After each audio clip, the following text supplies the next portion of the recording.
Let's get started with Abhigyan Shakuntalam by Kalidasa. About the author Kalidasa. Kalidasa was a classical Sanskrit author who is often considered ancient India's greatest poet and playwright. Much of his early life is unknown, except what can be inferred from his poetry and plays. Kalidasa जो है प्राचीन संस्कृत साहित्य के एक मशहूर लेखक थे जिन्हें प्राचीन भारत का महान लेखक और नाटककार कहा जाता है। Much of his early life is unknown. उनकी जो प्राचीन ज़िंदगी है, जो उनके बचपन के दिन है या युवावस्था के दिन है, उसकी जानकारी किसी को नहीं है। इसकी जानकारी केवल अनुमान से लगाई गई है उनकी प्राचीन काव्यों से और उनके नाटकों से। Several ancient and medieval books stated that Kalidasa was a court poet of a king named Vikramaditya. The most power theory is that Kalidasa flourished during the reign of Chandragupta and therefore lived around 4th to 5th century Common Era. According to this theory, his career might have extended to the region of Kumargupta and possibly to that of Skandagupta. Several ancient यानी पुराने, कुछ प्राचीन और medieval यानी मध्यम माध्यमिक इतिहास की किताबों से यह बताया गया कि कालिदासा जो है वो एक दरबारी कवि थे। एक किंग नेम, एक राजा के जिनका नाम था विक्रमादित्य, और अधिकतर सत्ता की थ्योरी यानी पावर थ्योरी यानी उस समय जिसका शासन था उसके हिसाब से अंदाज़ा लगाया गया है कि चंद कालिदासा जो है वो फ्लरिश्ड हुए थे, यानी उनका उद्भव हुआ था रिजाइन ऑफ चंद्रगुप्त के समय में, और वो 4वीं से 5वीं शताब्दी के बीच में जिए थे। सी मीन्स होता है कॉमन एरा, जो कि अभी हम जो टाइम हमारा चल रहा है वो एक कॉमन एरा में काउंट होता है। जैसे एडी और बीसी जो होता है, ये बीसी यानी common era. According to this theory, इस थ्योरी के अनुसार यह पता लगा है कि कालिदासा का करियर जो है वो कुमारगुप्त से लेकर स्कंदगुप्त तक के समय तक चला है। Kalidasa is the author of 2 महाकाव्यस यानी epics. One name is Kumar Sambhava and second name Raghuvamsa. Kumar Sambhava describes the birth and adolescence. Adolescence means किशोरावस्था, बाल अवस्था से लेकर युवावस्था के बीच का समय जो होता है उसे एडोलेसेंस एज कहते हैं। Goddess Parvati, her marriage to Shiva and the subsequent birth of their son Kumara is Kartikeya. It means Kalidasa ने 2 महाकाव्य लिखे हैं जिनमें से प्रथम का नाम है कुमार संभवा एंड दूसरा नाम है रघुवंश। कुमार संभवा जो है वो पार्वती के जन्म और एडोलेसेंस की कहानी को बताता है, उनकी शादी शिवा भगवान शिव से और उस मैरिज के बाद की चीज़ें बताई जाती है, जैसे कि उनके पुत्र का जन्म, कार्तिकेय का जन्म, जिसे बुक में कुमारा कहा गया यानी कुमार कहा गया।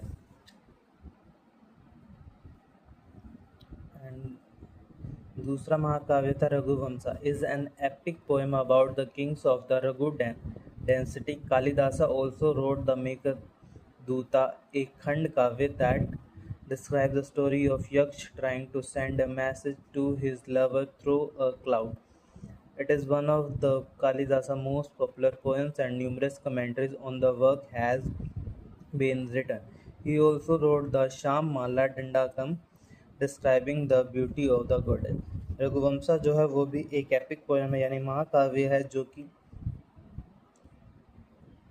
रघु डायनेस्टी यानी रघु साम्राज्य के समय लिखी गई है। कालिदासा ऑल्सो रोड, कालिदासा ने एक अन्य महाकाव्य लिखा है जिसका नाम है मेघदूत, जो कि एक खंड काव्य है यानी पार्ट या एपिसोडिक एपिक है। That describe the story of यक्ष, जिसमें कि एक यक्ष जो है वो एक अपनी प्रेमिका को संदेशा भेजने की कोशिश करता है एक बादल के द्वारा। और यह मेघदूत जो है वो कालिदासा का बहुत ही मशहूर या पॉपुलर कविता है, जिस पे बहुत सारे लोगों ने अपनी कमेंट्रीज पास करी या ओपिनियन दिए हैं। और कालिदासा ने एक और अन्य कविता लिखी है या पोएम लिखी है जिसका नाम है श्याम माला दंडकम, जिसमें देवी के रूप का बखान किया गया यानी उसकी ब्यूटी को डिस्क्राइब किया गया है। अब हम आते हैं कालिदासा के ड्रामा पे। in dramas his Abhigyan Shakuntalam is the most famous and is usually judged the best Indian literary effort of any period. The story comes from an old epic, Mahabharata. It tells the love story of Shakuntala, a beautiful young woman, and King Dushyant. Dushyant falls in love with Shakuntala and marries her, but later rejects her and their son because of a curse. Later, the truth is revealed and the lovers are reunited. Kalidasa ने जो सर्वप्रथम drama लिखा यानी नाटक लिखा उसका नाम है अभिज्ञान शकुंतलम, जो कि हमारे सिलेबस में इंक्लूड है, जो कि हम इन डेप्थ एनालाइज करके पढ़ेंगे। अभिज्ञान शकुंतलम जो है वो कालिदासा का बहुत ही प्राचीन और मशहूर या फेमस ड्रामा है, जिसे भारतीय साहित्य का लिटरेरी एफर्ट माना जाता है, यानी सबसे ज़्यादा एफर्ट माना जाता है उस समय के अनुसार।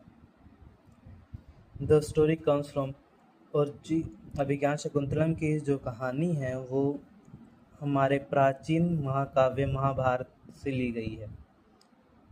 अभिज्ञान शकुंतलम की जो कहानी है वो महाभारत से ली गई है। इसमें अभिज्ञान शकुंतलम में हमें बस एक छोटी सी लव स्टोरी दिखाई जाती है शकुंतला की, जो कि एक अप्सरा की पुत्री है, a beautiful young women, and king Dushyanta, जो कि एक राजा है। King Dushyanta falls in love with Shakuntala. Dushyanta जो है रानी वो शकुंतला से प्रेम करने लगते हैं, उनसे विवाह करते हैं, लेकिन कुछ समय के बाद वो उन्हें रिजेक्ट कर देते हैं, यानी पहचानने से इनकार कर देते हैं, यानी शादी का जैसे उन्हें कुछ पता ही ना हो। और देन उसके बाद वो जो उनका पुत्र होता है उन्हें भी भूल जाते हैं, जिसका कारण होता है एक कर्ष यानी एक श्राप। और कहानी के अंत में जब सच्चाई पता लगती है तो वो दोनों एक फिर से रीयूनाइट हो जाते हैं। The second drama is Vikram Urvashi. Its story is based on an Asian legend dating back to the Vedic tradition. Its central theme is the love of a mortal king for a divine woman, Urvashi. Kalidasa के द्वारा जो second नाटक लिखा गया है, दूसरा नाटक लिखा गया है, उसका नाम है विक्रम और Urvashi. It's story is based, इसकी जो स्टोरी है वो प्राचीन एशियन लेजेंड के जैसे कालिदासा ने प्राचीन महाकाव्यों से ली गई है, वैसे ही विक्रम उर्वशी की भी कहानी प्राचीन पुराण से ली गई है, जिसका नाम है ऋग्वेद, जिसमें कि राजा पुरु और उर्वशी की लव स्टोरी दिखाई गई है, जिसका लव सेंट्रल थीम है love and मॉर्टल king. मॉर्टल king means जो कि मर सकता हो, और उर्वशी जो है वो इमॉर्टल है, यानी वो एक अप्सरा है, वो कभी नहीं मर सकते। इन दोनों की लव स्टोरी को दिखाया गया। The third drama is Malavika Agnimitra, which is quite different from the other two. Instead of dealing with divine and legendary love, it presents a harem intrigue involving love, comedy, and playful situation. It contains reference to historical events and people. जो third drama है कालिदासा के द्वारा, उसका नाम है मालविका अग्निमित्र। मालविका अग्निमित्र जो है वो पहले दो ड्रामा से अलग है, अभिज्ञान शकुंतलम और विक्रम उर्वशी से। इसमें अलग ये है कि ये डिवाइन और लेजेंडरी लव को छोड़ के हैरम इंट्रिग्यू दिखाता है, यानी पैलेस पॉलिटिक्स दिखाता है, यानी राजनीति को दिखाता है, जिसमें इन्वॉल्व है love, comedy and playful situation के द्वारा इन चीज़ों को दिखाया गया है। क्योंकि एक लव स्टोरी है मालविका और अग्निमित्र की। अग्निमित्र एक किंग है और मालविका एक रानी है, लेकिन उन दोनों के बीच में कोई तीसरा आता है, पॉलिटिक्स होती है, उसकी स्टोरी है। At the end conclusion, Kalidasa was not only a great dramatist but also an exceptional poet. His three major drama, Abhigyan Shakuntalam, Vikramorshi, and Malvika Agnimitra, deal with different forms of love, while his kavya demonstrate his extraordinary command of Sanskrit poetic expression. Kalidasa जो है वो सिर्फ एक महान नाटककार नहीं है, इसके साथ साथ वो एक एक्सेप्शनल पोएट है, यानी कवि है। उनका मेजर जो वर्क ड्रामा है अभिज्ञान शकुंतलम, विक्रमोर्वशी एंड मालविका अग्निमित्र, जो कि डील करता है different forms of love while, और उन्होंने काफ़ी सारे काव्य भी लिखे हैं, जैसे कि हम पहले ही पढ़ चुके हैं एक्स्ट्राऑर्डिनरी कमांड ऑफ संस्कृत, और उनके पास संस्कृत पोएटिक एक्सप्रेशन का एक बखूबी उदाहरण दे रखा है।